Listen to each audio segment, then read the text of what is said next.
Hello বন্ধুরা, আমার channel হোমমেডে তোমাদের সবাইকে স্বাগত জানাই। তো আজকে আমি বানাবো ভীষণই সিম্পল একটা রেসিপি, বাট ভীষণ তাড়াতাড়ি হয়ে যায় আর খুব টেস্টিও হয়। তো সেটা হচ্ছে ডিম ভুজিয়া। তো তার জন্য আমি দুটো ডিমের ভুজিয়া বানাবো। তো ডিম লাগছে দুটো, আমি একটু ভেজিটেবলসও কিছু অ্যাড করব। তো কি কি ভেজিটেবলস আছে দেখে নাও। গাজর আছে, আলু আছে, কাঁচা লঙ্কা, ক্যাপসিকাম, বিনস নিয়েছি অল্প অল্প, কপি নিয়েছি, ফুলকপি, টমেটো, পেঁয়াজ আছে অল্প, আর একটু জিরে আছে ফোড়নের জন্য, জাস্ট জিরে, আর একটু শুকনো লঙ্কা নিয়েছি ফোড়নের জন্য। আর দুটো ডিমের ভুজিয়া বানাবো। তো কড়াতে প্রথমে তেল দিচ্ছি, এবার আমি জিরে আর লঙ্কাটা দিয়ে দেবো ফোড়নের জন্য।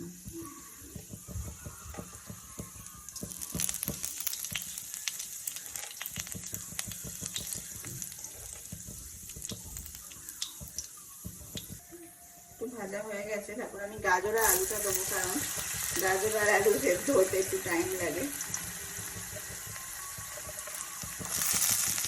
গাজর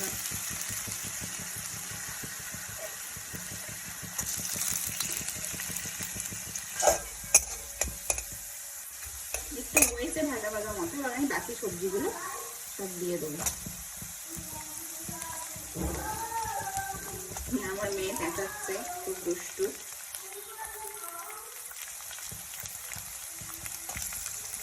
বাকি পেঁয়াজ, ক্যাপসিকাম, বিনস, ফুলকপি সবই দিয়ে দেবো।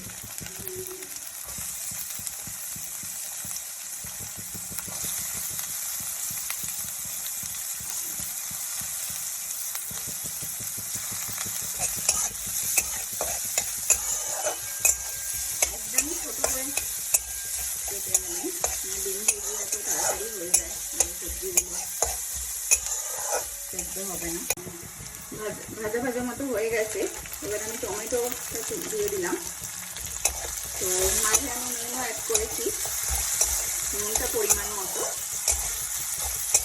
এটাতে ডিম ভুজিয়া করতে গেলে বেশি তো মশলাপাতি দরকার পড়ে না, শুধু নুনটা দিলেই হবে।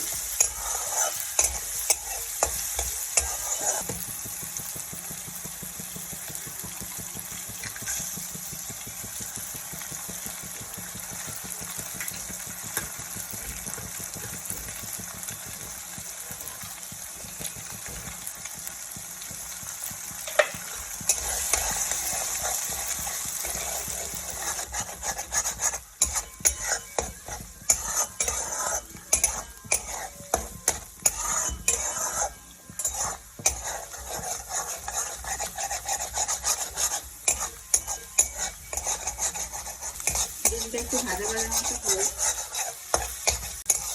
দেখুন এবার ডিমটা ভাজা ভাজা মতো হয়ে গেছে।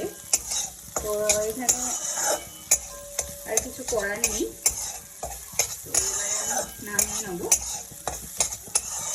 গ্যাস অফ করে দিলাম, নামিয়ে নেবো এবারে। দেখুন আমি নামিয়ে দিয়েছি, আর আমি একটু টেস্টের জন্য চিজও অ্যাড করেছি ওপরে, মেল্ট হয়ে যাচ্ছে গরম বলে। আর তো আপনারা বাড়িতে ট্রাই করুন, কেমন হচ্ছে কমেন্ট করে জানান।